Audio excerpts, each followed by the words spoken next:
जय राधा माधवा कुंज बिहारी जय गोपी जन वल्लभा गिरिवरधारी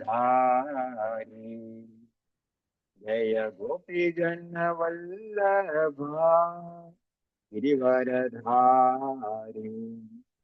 यशोदानंदन व्रज जन रंजन यशोदानंदन व्रज जन रंजन यमुना तीरावनचारी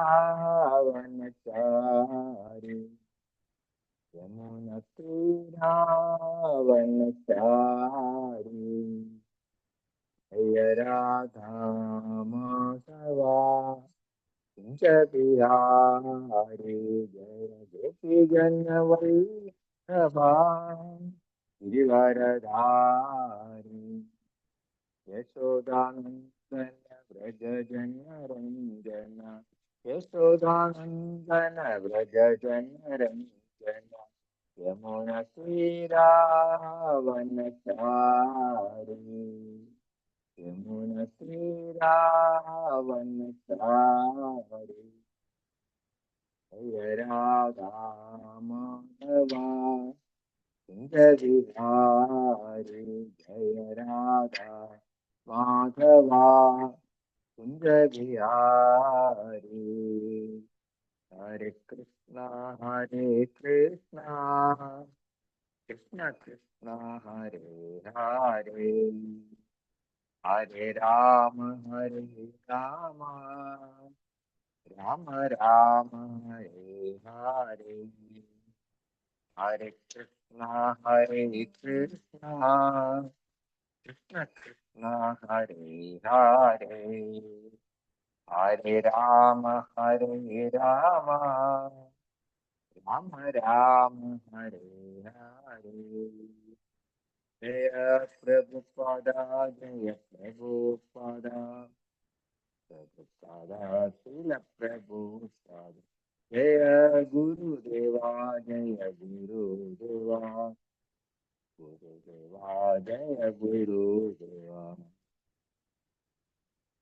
ओम नमो भगवते वासुदेवाय ओम नमो भगवते वासुदेवाय ओम नमो भगवते वासुदेवाय ओम अज्ञानतिमिरान्धस्य ज्ञानाञ्जनशलाकया चक्षुरुन्मिलितं येन तस्मै श्रीगुरवे नमः श्रीचैतन्यमनोभीष्टं स्थापितं येन भूतले स्वयं रूपः कदा मह्यं ददाति स्वपदान्तिकं वन्देऽहं श्रीगुरो श्रीयुतपदकमलं श्रीगुरून् वैष्णवांश्च श्रीरूपं साग्रजातं सहगणरघुनाथान्वितं तं सजीवं साद्वैतं सावधूतं परिजनसहितं कृष्णचैतन्यदेवं श्रीराधाकृष्णपादान् सकणललिता श्रीविशाखान्वितांश्च हे कृष्ण करुणा सिंधो दीनबंधो जगत्पते गोपेश गोपिका कांता राधा कांत नमोस्तुते तप्त कांचन गौरांगी राधे वृंदावनेश्वरी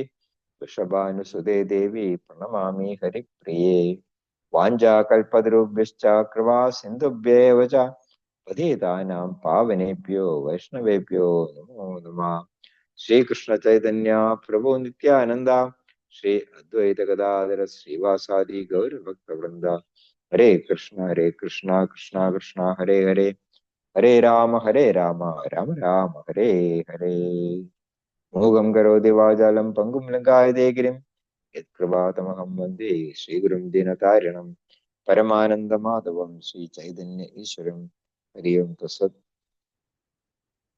ഹരേ കൃഷ്ണ ശ്രീമദ് ഭഗവത്ഗീത യഥാരൂപത്തിന്റെ പഠനവേദിയിലേക്ക് എല്ലാ ഭക്തജനങ്ങൾക്കും ഹാർദവമായ സ്വാഗതം. എല്ലാ ഭക്തജനങ്ങളുടെയും പാദാരവിന്ദങ്ങളിൽ എൻ്റെ വിനീതമായ പ്രണാമം. നമ്മൾ ചർച്ച ചെയ്തു വരുന്നത് ശ്രീമദ് ഭഗവത്ഗീതയിലത്തെ വിശ്വരൂപ ദർശനം എന്ന 11ാം അധ്യായമാണ്.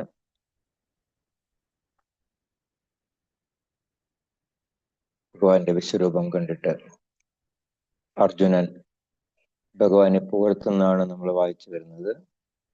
ശ്ലോകം 38. ത്വമാദിദേവ പുരുഷ പുരാണം തമസ്യ വിശ്വസ്യ പരം നിദാനം വേത്താസി വേദ്യം ച പരം ച ധാമ ത്വയാ തദം വിശ്വമനന്തരൂപം ത്വമാദിദേവ പുരുഷ പുരാണം ത്വമസ്യ വിശ്വസ്യ പരം നിദാനം വേത്താസി വേദ്യം ച പരം ച ധാമ ത്വയാ തദം വിശ്വമനന്തരൂപ ത്വമാദിദേവ പുരുഷ പുരാണം ത്വമസ്യ വിശ്വസ്യ പരം നിദാനം വേത്താസി വേദ്യം ച പരം ച ധാമ ത്വയാ തദം വിശ്വമനന്തരൂപ. ഹരേ കൃഷ്ണ. ഓം നമോ ഭഗവതേ വാസുദേവായ. ത്വമാദിദേവ പുരുഷ പുരാണം ത്വമസ്യ വിശ്വസ്യ പരം നിദാനം യത്വാസി വേദ്യം ച പരം ച ധാമ ത്വയാ തദം വിശ്വമനന്തരൂപ. ഹരേ കൃഷ്ണ. ഹരേ കൃഷ്ണ. ഓം നമോ ഭഗവതേ വാസുദേവായ. ത്വമാദിദേവ പുരുഷ പുരാണ തമസ്യ വിശ്വസ്യ പരം നിദാനം ഏതാസി വേദ്യം ച പരം ച ധാമ ത്വയാ സദം വിശ്വമനന്തരൂപ. കൃഷ്ണപ്രഭു. ഹരേ കൃഷ്ണ. ഓം നമോ ഭഗവതേ വാസുദേവായ. ത്വമാദിദേവ പുരുഷ പുരാണ തമസ്യ വിശ്വസ്യ പരം നിദാനം ഏതാസി വേദ്യം ച പരം ച ധാമ ത്വയാ തദം വിശ്വമനന്തരൂപേ. ഹരേ കൃഷ്ണ. ഹരേ കൃഷ്ണ. ത്വമാദിദേവ പുരുഷ പുരാണം തമസ്യ വിശ്വസ്യ പരം നിദാനം വേദാസി വേദ്യം ച പരം ച ധാമ ത്വയാ തദം വിശ്വമനന്തരൂപാം. ഹരേ കൃഷ്ണ. ഹരേ കൃഷ്ണ. ത്വമാദിദേവ പുരുഷ പുരാണ തമസ്യ വിശ്വസ്യ പരം നിദാനം വേദാസി വേദ്യം ച പരം ച ധാമ ത്വയാ തദം വിശ്വമനന്തരൂപ. ഹരേ കൃഷ്ണ. ഹരേ കൃഷ്ണ. ശ്രീലപ്രഭുവർത്തനം ഭാവാർത്ഥം. ത്വം അങ്ങ് ആദിദേവ ആദിദേവനും പുരാണ പുരുഷ പുരാണ പുരുഷനും അസി ആകുന്നു. ത്വം അങ്ങ് അസ്യ വിശ്വസ്യ ഈ പ്രപഞ്ച സൃഷ്ടിയുടെ പരം നിദാനം പരമമായ ആശ്രയസ്ഥാനവും വേത്ത അറിയേണ്ടവനും വേദ്യം ച അറിയുന്നവനും അസി ആകുന്നു. പരം ത്രിഗുണാതീതമായ ധാമഹ ച അഭയസ്ഥാനവും അസി അങ്ങാകുന്നു. അനന്തരൂപ ഹേ അനന്തരൂപ ത്വയാ അങ്ങയാൽ വിശ്വം ഈ പ്രപഞ്ചമെങ്ങും തദം നിറഞ്ഞു നിൽക്കുകയാണ്. അങ്ങ് ആദിദേവനും പുരാണ പുരുഷനും ആകുന്നു. അങ്ങ് ഈ പ്രപഞ്ച സൃഷ്ടിയുടെ പരമമായ ആശ്രയസ്ഥാനവും അറിയേണ്ടവനും അറിയുന്നവനും ആകുന്നു. ത്രിഗുണാതീതമായ അഭയസ്ഥാനവും അങ്ങാകുന്നു. ഹേ അനന്തരൂപ അങ്ങയാൽ ഈ പ്രപഞ്ചമെങ്ങും നിറഞ്ഞു നിൽക്കുകയാണ്. അർജുനൻ മുൻപ് പറഞ്ഞിട്ടുള്ള കാര്യങ്ങള് ഇവിടെ വീണ്ടും വീണ്ടും എടുത്തെടുത്ത് പറയുകയാണ് ചെയ്യുന്നത്. 10-ാം അധ്യായത്തിൽ നമ്മൾ കണ്ടിരുന്നു. അർജുനൻ പറയുന്ന പരം ധാമ പരം ബ്രഹ്മ പവിത്രം പരമം ഭവാൻ. പിന്നെ ആദ്യം പുരാണ പുരുഷൻ നവയൗവനം ചാന്ന് ബ്രഹ്മസംഹിതയുടെ ബ്രഹ്മാവും പറയുന്നുണ്ട്. ഭഗവാൻ തന്നെ പറയുന്നുണ്ട് മതപരതരം നാന്യത് കിഞ്ചിത് അസ്തി ധനഞ്ജയ. എന്നേക്കാൾ ഉപരിയായിട്ട് ഒന്നും തന്നെയില്ല. അത് മാത്രമല്ല മയി സർവമിതം പ്രോതം സൂത്രേ മണികണായിവ. എല്ലാം ഒരു നൂലിൽ മുത്തുകൾ കോർത്തിരിക്കുന്ന പോലെ ഞാനുമായിട്ട് ബന്ധപ്പെടുത്തിയിരിക്കുന്നതാണ് എന്ന് ഭഗവാൻ തന്നെ പറയുന്നുണ്ട്.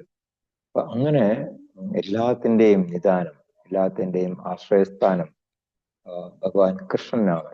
അങ്ങാണ് ആദിദേവൻ എന്നാണ് ഇവിടെ അർജുനൻ പറയുന്നത്. കാരണം അദ്ദേഹത്തിന് മുമ്പ് വേറെ ഒന്നും തന്നെ ഉണ്ടായിരുന്നില്ല. സൃഷ്ടിക്ക് മുമ്പ് ശൂന്യമായിരുന്നു.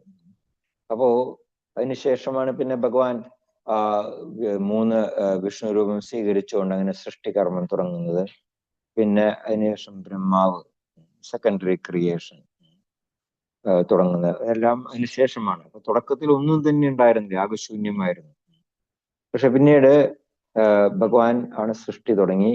അങ്ങനെ അതുകൊണ്ടാണ് ഭഗവാനെ ആദിദേവൻ. അത് മാത്രമല്ല എല്ലാ ദേവന്മാരും ഉപദേവതമാരെല്ലാവരും 33 കോടി ദേവതമാരെല്ലാവരും തന്നെ ഭഗവാനെ ആശ്രയിച്ചിട്ടാണ് കഴിയുന്നത്. അവരെല്ലാവരും തന്നെ ഭഗവാന്റെ നിർദ്ദേശപ്രകാരമാണ് ഈ ലോകത്തിനെ ചലിപ്പിച്ചുകൊണ്ടിരിക്കുന്നത് തന്നെ. അപ്പൊ അങ്ങനെയുള്ള ആദിദേവനാണ് അങ്ങ്, പുരാണ പുരുഷനാണ്. പിന്നെ അങ്ങാണ് അറിയേണ്ടവനും അറിയുന്നവനും നമ്മൾ 15-ാം അധ്യായത്തിൽ പഠിക്കുന്നുണ്ട്, വേദശ്ച സർവൈർ അഹമേവ വേദ്യ എന്ന് ഭഗവാൻ പറയുന്നുണ്ട്. എല്ലാ വേദങ്ങളിൽ കൂടെ അറിയേണ്ടതും എന്നെ തന്നെയാണ് എന്ന് പറയുന്നുണ്ട്. പിന്നെന്താ പറയുന്നത്? എല്ലാവരുടെയും ആശ്രയസ്ഥാനം.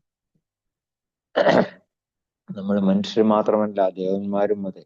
എന്തൊരു ബുദ്ധിമുട്ട് വന്നാലും അവർ നേരെ ആശ്രയിക്കുന്ന ആരെയാണ്? ഭഗവാനെയാണ് ആശ്രയിക്കുന്നത്.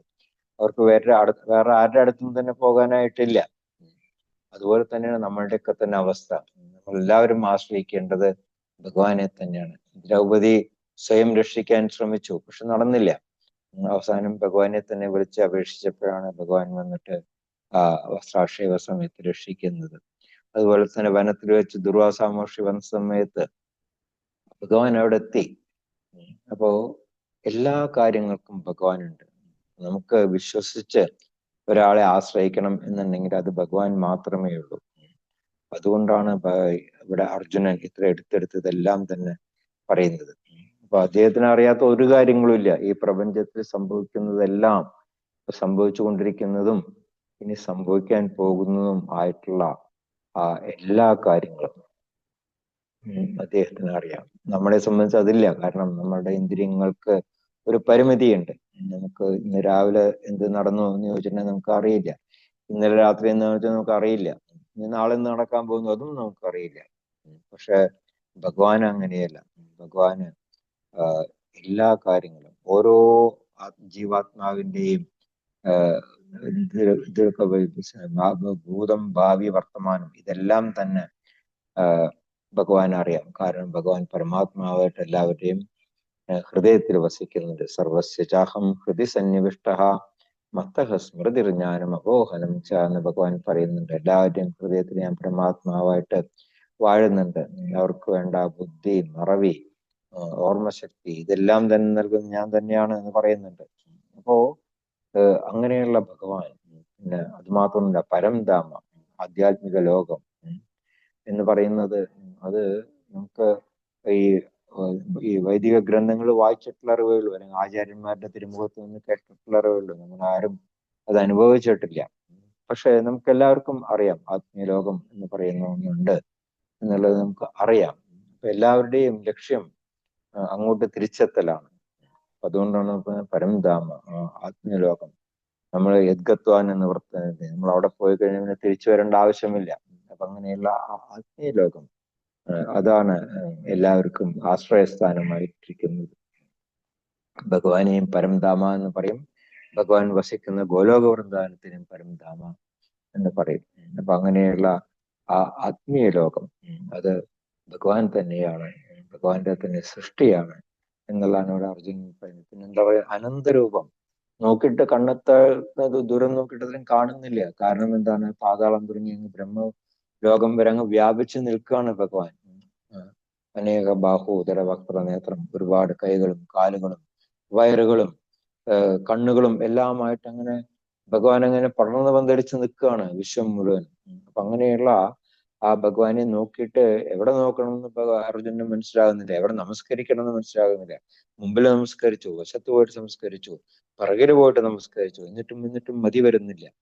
അപ്പൊ അങ്ങനെയുള്ള അനന്തരൂപനാണ് ആ ഭഗവാൻ. അപ്പോ ഈ പ്രപഞ്ചം എല്ലാം തന്നെ വിശ്രമിക്കുന്നത് അങ്ങനെയുള്ള ഭഗവാൻ കൃഷ്ണനിലാണ്. അദ്ദേഹമാണ് എല്ലാവരുടെയും അഭയസ്ഥാനം, നിദാനം എന്ന് പറയുന്നതാണ്. എല്ലാ ആവിഷ്കാരങ്ങളും അതുപോലെ തന്നെ ബ്രഹ്മജ്യോതിസ് പോലും ആ ഭഗവാനിലാണ് ആശ്രയിച്ച് കഴിയുന്നത്. കാരണം എന്താണ്? ബ്രഹ്മജ്യോതിസ് എന്ന് പറയുന്നത് ഭഗവാന്റെ ആത്മീയ ശരീരത്തിൽ നിന്ന് വരുന്ന സ്ഫുലിംഗങ്ങളാണ്. അതുകൊണ്ടാണ് ഈ സൂര്യചന്ദ്രന്മാരും എല്ലാം തന്നെ പ്രകാശിക്കുന്നത്. അപ്പോ അങ്ങനെയുള്ള ആ ഭഗവാൻ, അദ്ദേഹം സർവവ്യാപിയാണ്. അദ്ദേഹത്തിന് എല്ലാ കാര്യങ്ങളും അറിയാം. അദ്ദേഹം എല്ലാ കാരണങ്ങളുടെയും കാരണഭൂതനാണ്, സർവകാരണം. ഇപ്പോ അങ്ങനെയുള്ള അതീന്ദ്രിയ ലോകത്തിലെ പ്രധാന പുരുഷനാണ് ഭഗവാൻ കൃഷ്ണൻ എന്നാണ് ഇവിടെ അർജുനൻ പറയുന്നത്. അത് മാത്രമല്ല, ശ്ലോകം 39 എന്താണ് പറയുന്നത് നോക്കാം. വായുർയമോഗ്നിർവരുണ ശശാങ്ക പ്രജാപതിസ്ത്വം പ്രപിതാമഹശ്ച നമോ നമസ്തേസ്തു സഹസ്രകൃത്വാ പുനശ്ച ഭൂയോപി നമോ നമസ്തേ. വായുർയമോഗ്നിർവരുണ ശശാങ്ക പ്രജാപതിസ്ത്വം പ്രപിതാമഹശ്ച നമോ നമസ്തേസ്തു സഹസ്രകൃത്വാ പുനശ്ച ഭൂയോപി നമോ നമസ്തേ. വായുര്യമോഗ്നിർവരുണശശാങ്ക പ്രജാപതിസ്ത്വം പ്രപിതാമഹശ്ച നമോ നമസ്തേസ്തു സഹസ്രകൃത്വാ പുനശ്ച ഭൂയോപി നമോ നമസ്തേ. ഹരേ കൃഷ്ണ. ഓം നമോ ഭഗവതേ വാസുദേവായ. വായോർനമോഗ്നിർവരുണാശശാങ്ക പ്രജാപതിസ്ത്വം പ്രപിതാമഹശ്ച നമോ നമസ്തേസ്തു സഹസ്രകൃത്വാ പുനശ്ച ഭൂയോപി നമോ നമസ്തേ. ഹരേ കൃഷ്ണ. ഹരേ കൃഷ്ണ. വായുര്യമോഗ്നിർവരുണശശാങ്ക പ്രജാപതിസ്ത്വം പ്രപിതാമഹശ്ച നമോ നമസ്തസ്തു സഹസ്രകൃതഃ പുനശ്ച ഭൂയോപി നമോ നമസ്തേ. ഹരേ കൃഷ്ണ. ഓം നമോ ഭഗവതേ വാസുദേവായ. വായുർയമോ അഗ്നിർവരുണ ശശാങ്ക പ്രജ്ഞാപതിസ്തം പ്രപിതാമഹാത്മാ നമോ നമസ്തേസ്തു സഹസ്രകൃത്വാ പുനഃ ഭൂയാപി നമോ നമസ്തേ. കൃഷ്ണ. ഹരേ കൃഷ്ണ. വായുർനമോ ശശാങ്ക പ്രജാപതിസ്തം പ്രപിതാമഹശ്ച നമോ നമസ്തേസ്തു സഹസ്രകൃത്വാ പുനശ്ച ഭൂയോപി നമോ നമസ്തേ. ഹരേ കൃഷ്ണ. ഹരേ കൃഷ്ണ. വായുര്യമോഗ്നിർവരുണശശാങ്കഃ പ്രജാപതിസ്ത്വം പ്രപിതാമഹശ്ച നമോ നമസ്തേസ്തു സഹസ്രകൃത്വാ പുനശ്ച ഭൂയോപി നമോ നമസ്തേ. ഹരേ കൃഷ്ണ. ഹരേ കൃഷ്ണ.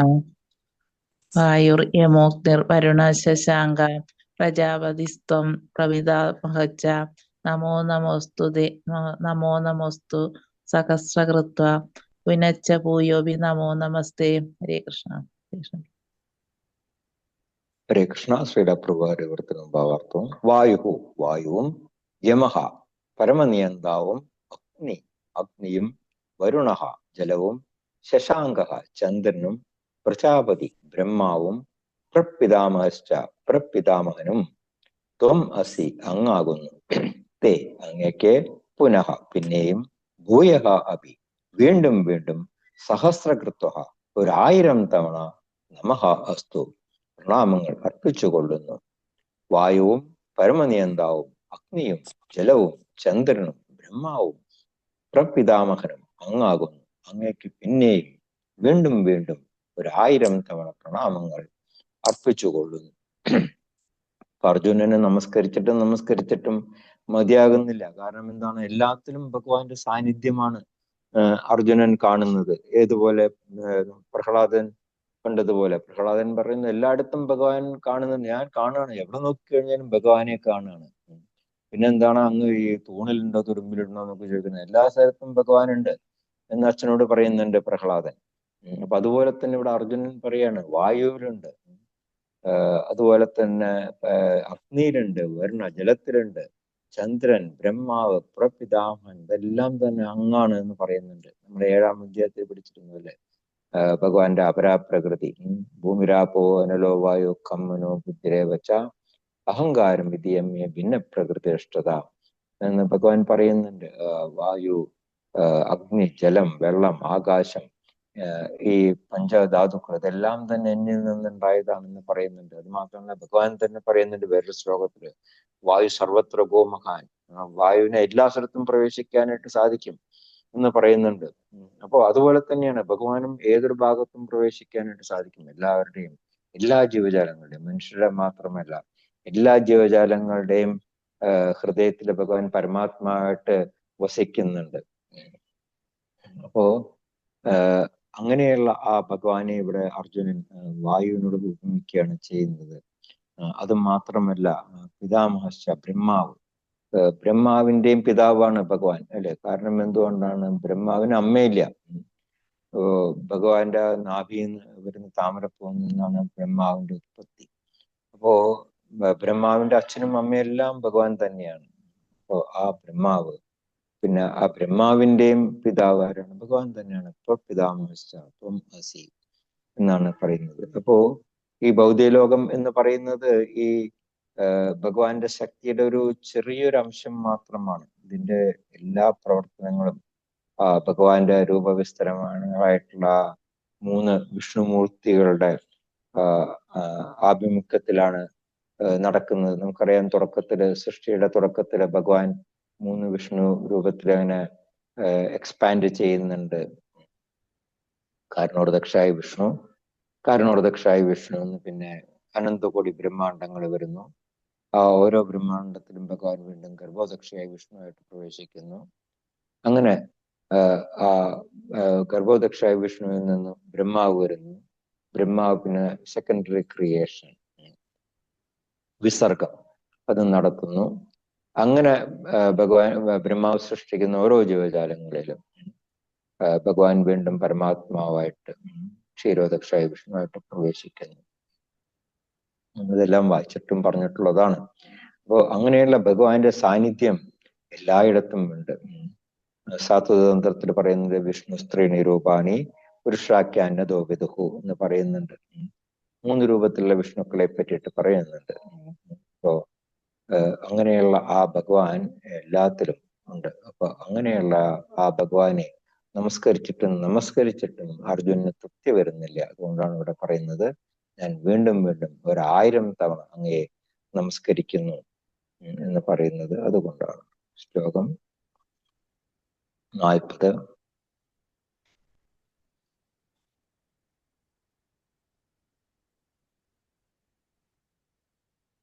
നമ പുരസ്താദ പൃഷ്ടതസ്തേ നമോസ്തു തേ സർവദ ഏവ സർവ അനന്തവീര്യാമിത വിക്രമസ്ത്വം സർവം സമാപ്നോഷി തതോസി സർവഃ. നമ പുരസ്താദ പൃഷ്ടതസ്തേ നമോസ്തു തേ സർവദ ഏവ സർവ അനന്തവീര്യാമിത വിക്രമസ്ത്വം സർവം സമാപ്നോഷി തതോസി സർവഃ. നമ പുരസാദ പൃഷ്ടതസ്തേ നമോസ്തു തേ സർവദ ഏവ സർവ അനന്തവീര്യാമിത വിക്രമസ്ത്വം സർവം സമാപ്നോഷി തതോസി സർവഃ. ഹരേ കൃഷ്ണ. വാസുദേവായ നമഃ പുരസ്താത് തദാ പൃഷ്ടതസ്താ നമഃ പുരസ്താദ പൃഷ്ടതസ്തേ നമസ്തു തേ സർവദാ ഏവ സർവ അനന്തവീര്യാമിത വിക്രമസ്തം സർവം സമാപ്നോഷി തതോസി സർവഃ. ഹരേ കൃഷ്ണ. ഹരേ കൃഷ്ണ. നമഃ പുരസ്താദ പൃഷ്ടതസ്തേ നമോസ്തു തേ സർവ. നമഃ പുരസ്താദ പൃഷ്ടതസ്തേ നമോസ്തു തേ സർവദ ഏവ സർവ അനന്തവീര്യാമിത വിക്രമസ്ത്വം സർവം സമാപ്നോഷി തതോസി സർവഃ. ഹരേ കൃഷ്ണ. ഹരേ കൃഷ്ണ. ഓം നമോ ഭഗവതേ വാസുദേവായ. നമഃ പുരസ്താദ പൃഷ്ടതസ്തേ നമോസ്തു തേ സർവദ ഏവ സർവ അനന്തവീര്യാമിത വിക്രമസ്ത്വം സർവം സമാപ്നോഷി തതോസി സർവഃ. ഹരേ കൃഷ്ണ. ഹരേ കൃഷ്ണ പ്രഭു. ഹരേ കൃഷ്ണ. നമഃ പുരസ്താദ പൃഷ്ടതസ്തേ നമോസ്തു തേ സർവദ ഏവ സർവ അനന്തവീര്യാമിത വിക്രമസ്ത്വം സർവം സമാപ്നോഷി തതോസി സർവഃ. ഹരേ കൃഷ്ണ. ഹരേ കൃഷ്ണ. നമഃ പുരസ്തദാ പൃഷ്ടസ്തതേ നമോസ്തുതേ സർവദ ഏവ സർവ അനന്തവീര്യാമിത വിക്രമസ്തം സർവം സമാപ്നോഷി തതോസ്ത സർവഃ. ഹരേ കൃഷ്ണ. ഹരേ കൃഷ്ണ. നമഃ പുരസ്താദ പൃഷ്ടതസ്തേ നമോസ്തു തേ സർവദ ഏവ സർവ അനന്തവീര്യാമിത വിക്രമസ്ത്വം സർവം സമാപ്നോഷി തതോസി സർവ. ഹരേ ഹരേ കൃഷ്ണ. കൃഷ്ണ. ഓക്കെ, വായിക്കാം. നമോ ഹരേ കൃഷ്ണ. നമ പുരസ്തദ പൃഷ്ടസ്തതേ നമോസ്തു തേ സർവ ഏവ സർവ അനന്തവീര്യാമിത വിക്രമസ്ത്വം സർവം സമാപ്നോഷി തതോസി സർവഃ. ഹരേ കൃഷ്ണ. ഹരേ കൃഷ്ണ. ശ്രീലാപ്രഭുവാന്റെ വിവരത്തിനും ഭാവാർത്ഥം തേ അങ്ങയെ പുരസ്താ മുൻപിൽ നിന്നും അധഹ പിന്നെ പൃഷ്ഠതഃ പിന്നിൽ നിന്നും സർവത ഏവ എല്ലാ ഭാഗത്തു നിന്നും നമഃ അസ്തു പ്രണാമങ്ങൾ അർപ്പിക്കട്ടെ. അനന്തവീര്യ ഹേ അതിരറ്റ ശക്തിയുള്ളവനെ, ത്വം അങ്ങ് അമിത വിക്രമ അമിതമായ ശക്തിയോടുകൂടി സർവം സർവ്വതിനെയും സമാപ്നോഷി ആവരണം ചെയ്യുന്നു. തതഃ അതുകൊണ്ട് സർവഹ സർവവും ത്വം അസി അങ്ങാകുന്നു. അങ്ങയെ മുൻപിൽ നിന്നും പിന്നെ പിന്നിൽ നിന്നും എല്ലാ ഭാഗത്തു നിന്നും പ്രണാമങ്ങൾ അർപ്പിക്കട്ടെ. ഹേ അതിരറ്റ ശക്തിയുള്ളവനെ, അങ്ങ് അമിതമായ ശക്തിയോടുകൂടി സർവ്വതിനെയും ആവരണം ചെയ്യുന്നു. അതുകൊണ്ട് സർവവും അങ്ങാകുന്നു. അപ്പൊ ഇത്രയും കാലം അർജുനൻ ഭഗവാനെ തന്റെ സുഹൃത്തായിട്ടാണ് കണ്ടിരുന്നത്. പെരുമാറ്റങ്ങളും അതുപോലെയായിരുന്നു. ഒരു സുഹൃത്ത് മറ്റൊരു സുഹൃത്തിനോട് പെരുമാറുന്ന പോലെയായിരുന്നു അർജുനൻ ഭഗവാനോടുള്ള സമീപനം.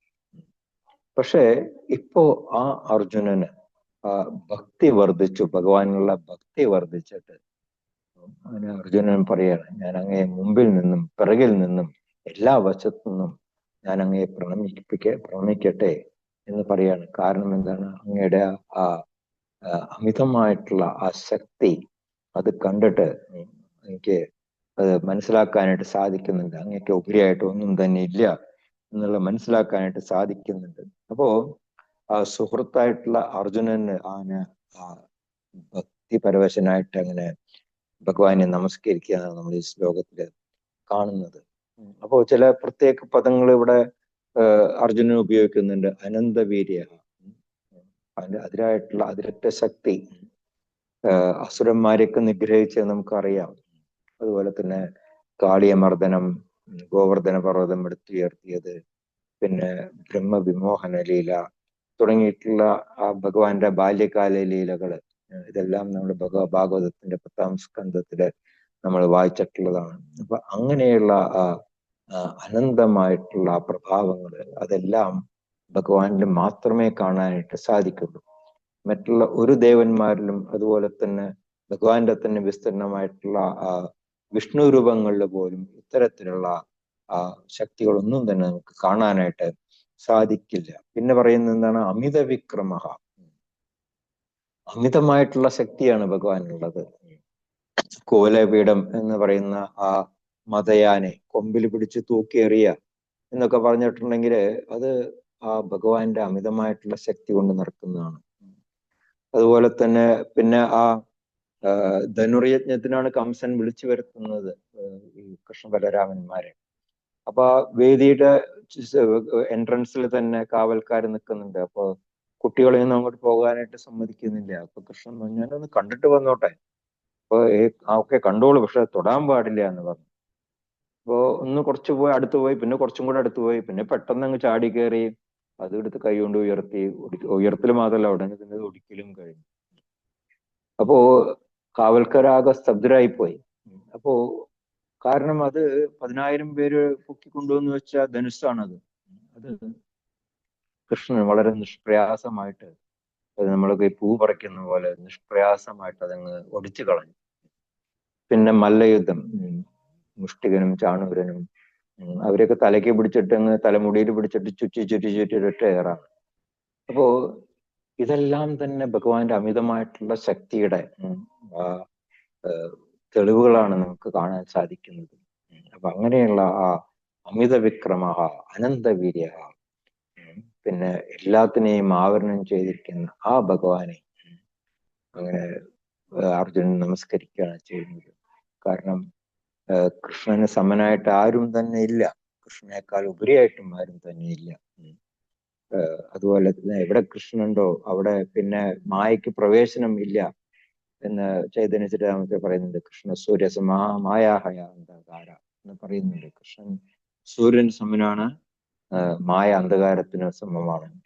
യാഹാൻ കൃഷ്ണ യാഹാൻ നഹി താഹാരാധികാരം. എവിടെ കൃഷ്ണനുണ്ടോ അവിടെ മായയ്ക്ക് അധികാരമില്ല. അപ്പൊ അങ്ങനെയുള്ള ആ ഭഗവാൻ കൃഷ്ണൻ അങ്ങനെ എല്ലാ സ്ഥലത്തും അങ്ങനെ നിറഞ്ഞു നിൽക്കുമ്പോൾ പിന്നെ അർജുനന് വേറെ ഒന്നും തന്നെ ആലോചിക്കാനോ അല്ലെങ്കിൽ പറയാനോ ഇല്ല. ഭഗവാനെ വീണ്ടും വീണ്ടും നമസ്കരിക്കുക, ഭഗവാന് പ്രണാമങ്ങൾ അർപ്പിക്കുക, അത് മാത്രമേ അർജുന് ചെയ്യാനുള്ളൂ. അതിൽ പരം വേറെ ഒന്നും തന്നെ ചെയ്യാം. ഭഗവാനെ പ്രകീർത്തിച്ചു കൊണ്ടേ നിൽക്കുക. ഇത് മാത്രമാണ് നമുക്ക് ഈ അർജുനന്റെ പ്രവൃത്തികളിൽ നിന്ന് മനസ്സിലാക്കാനായിട്ട് സാധിക്കുന്നത്. ശ്ലോകം 41 അർജുനൻ പശ്ചാത്തപിക്കുകയാണ് ചെയ്യുന്നത്. സഖേതി മത്വാ പ്രസവം യദുക്തം ഹേ കൃഷ്ണ ഹേ യാദവ ഹേ സഖേതി അജാനതാ മഹിമാനം തവേദം മയാ പ്രമാദാത് പ്രണയേന വാപി. സഖേതി മത്വാ പ്രസവം യദുക്തം ഹേ കൃഷ്ണ ഹേ യാദവ ഹേ സഖേതി അജാനതാ മഹിമാനം തവേദം മയാ പ്രമാദാത് പ്രണയേന വാപി. സഖേതി മത്വാ പ്രസവം യദുക്തം ഹേ കൃഷ്ണ ഹേ യാദവ ഹേ സഖേതി അജാനതാ മഹിമാനം തവേദം മയാ പ്രമാദാത് പ്രണയേന വാപി. ഹരേ കൃഷ്ണ. ഹരേ കൃഷ്ണ. ഓം ശ്രീ ഗുരുഭ്യോ നമഃ. സഖേതി മത്വാ പ്രസവം യദുക്തം ഹേ കൃഷ്ണ ഹേ യാദവ ഹേ സഖേതി അജാനതാ മഹിമാനം തവേദം മയാ പ്രമാദാത് പ്രണയേന വാപി. ഹരേ കൃഷ്ണ. ഓം നമോ ഭഗവതേ വാസുദേവായ.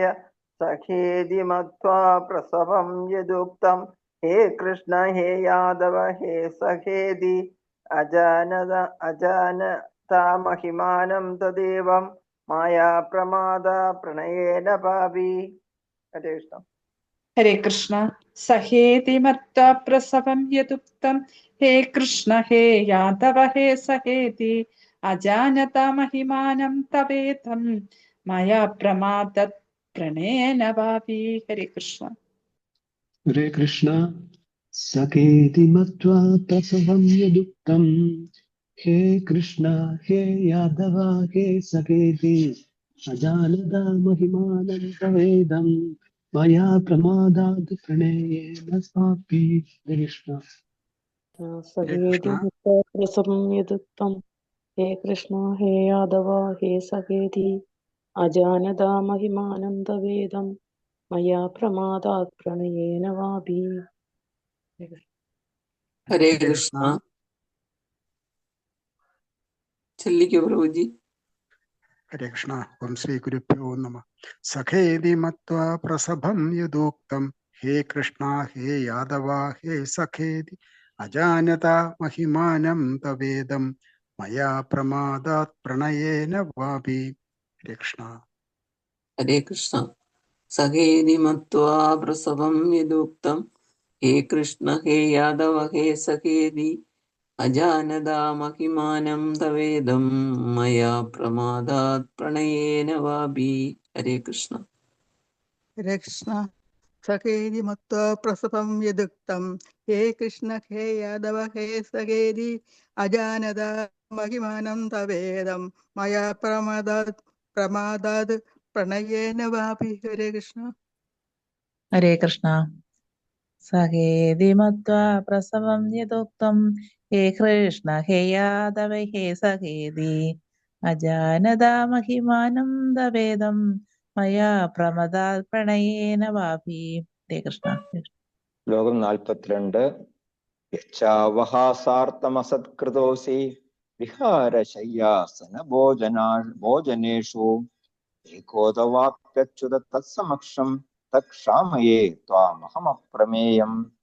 യച്ഛാവഹാസാർത്ഥമസത്കൃതോസി വിഹാരശയ്യാസന ഭോജനേഷു ഏകോദവാപ്യച്യുത തത്സമക്ഷം തക്ഷാമയേ ത്വാമഹമപ്രമേയം. യച്ഛാവഹാസാർത്ഥമസത്കൃതോസി വിഹാരശയ്യാസന ഭോജനേഷു ഏകോദവാപ്യച്യുത തത്സമക്ഷം തത്ക്ഷാമയേ ത്വാമഹമപ്രമേയം. 43 വായിക്കാത്തവര് 42 വായിച്ചോളൂ.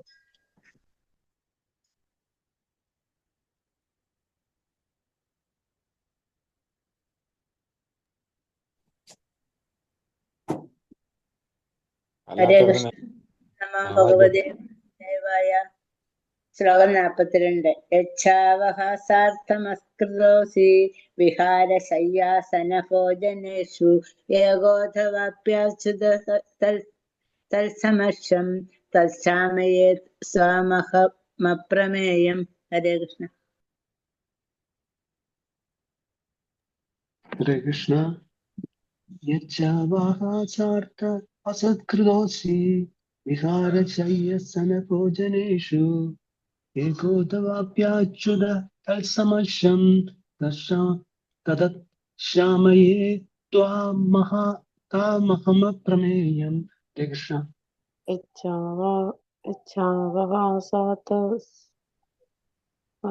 സത്കൃതോസി വിഹാരശയ്യാസനഭോജനേഷു ഏകോദവാപ്യച്യുത തത്സമക്ഷം തക്ഷാമയേ താമഹമപ്രമേയം.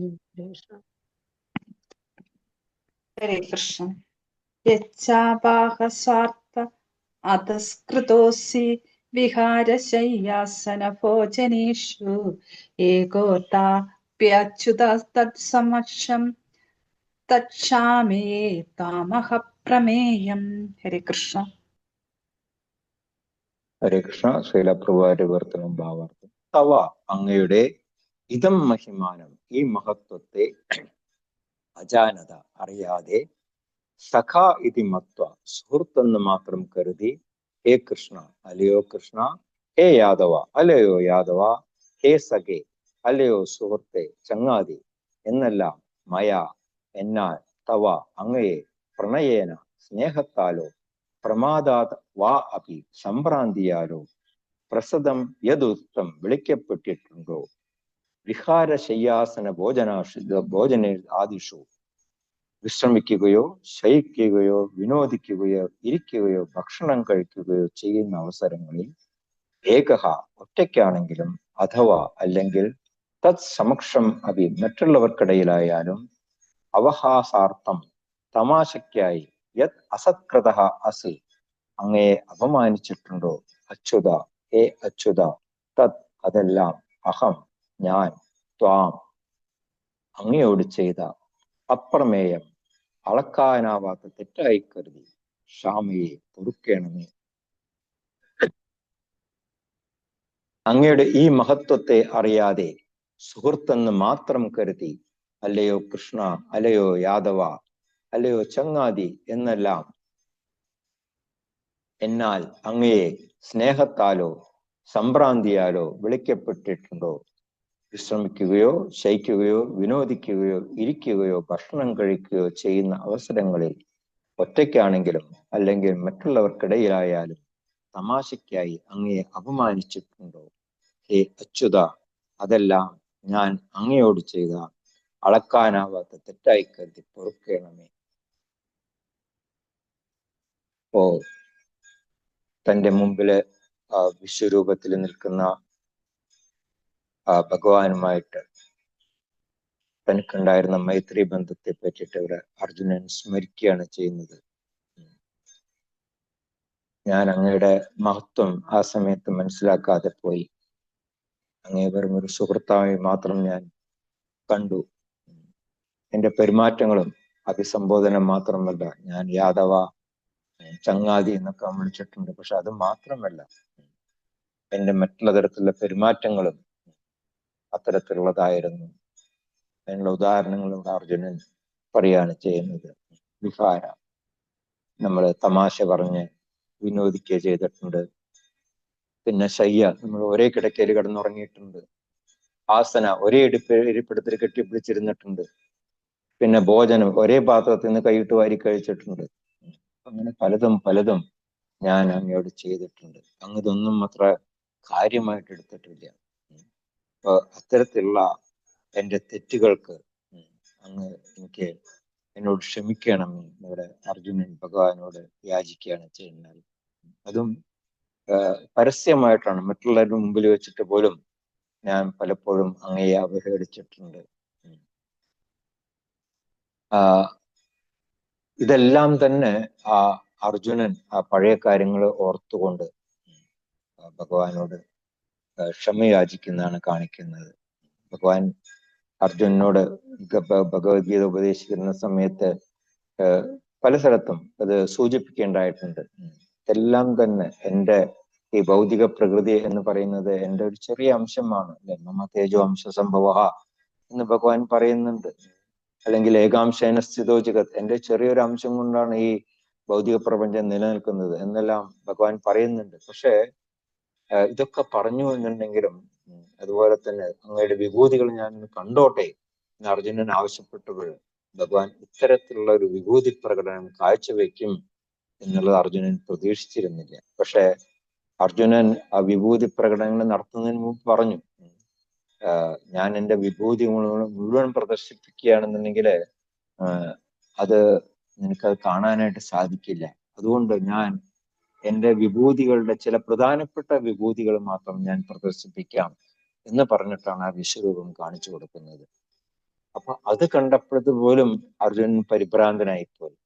ആ വിഭൂതികളുടെ ഒരു ചെറിയ അംശം എന്ന് പറയുന്നത് ഇത്രയും മഹത്തരമാണ് എന്നുണ്ടെങ്കിൽ ഭഗവാൻ തന്റെ വിഭൂതികൾ മുഴുവൻ പ്രദർശിപ്പിക്കുമ്പോൾ എന്തായിരിക്കും അവസ്ഥ? ഇതൊന്നും അർജുനന് ഓർക്കാൻ കൂടി സാധിക്കുന്നില്ല. അപ്പോ ഇതൊന്നും തന്നെ അർജുനൻ പ്രതീക്ഷിച്ചിരുന്നതല്ല. അനന്തമായിട്ടുള്ള രൂപം താൻ കാണണം എന്നുള്ളത് ആഗ്രഹിച്ചു എന്നുള്ളത് ശരിയാണ്. കൃഷ്ണൻ കാണിച്ചു കൊടുക്കുകയും ചെയ്തു.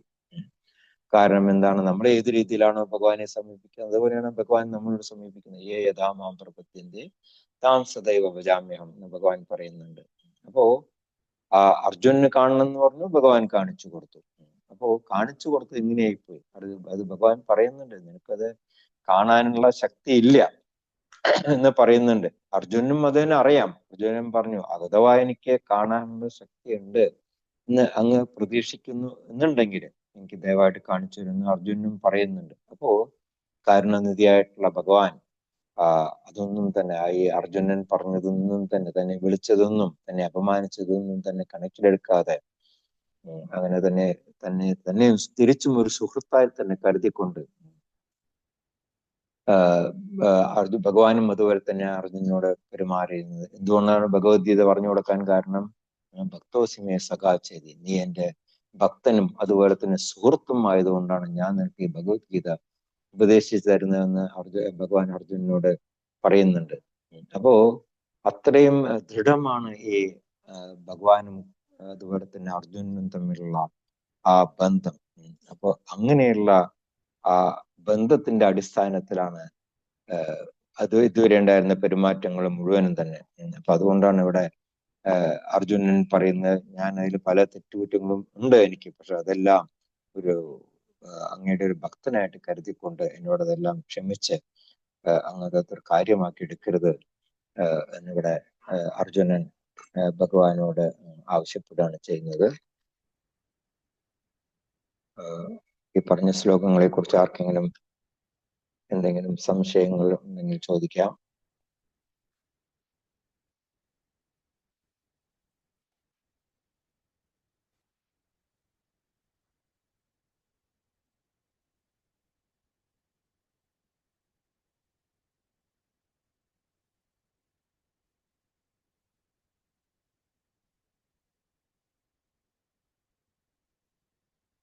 ഹരേ കൃഷ്ണ. ഹരേ കൃഷ്ണ പ്രഭു. കഴിഞ്ഞ പ്രഭു. കഴിഞ്ഞ ആർക്കൊന്നും ചോദിക്കാനില്ല തോന്നുന്നു.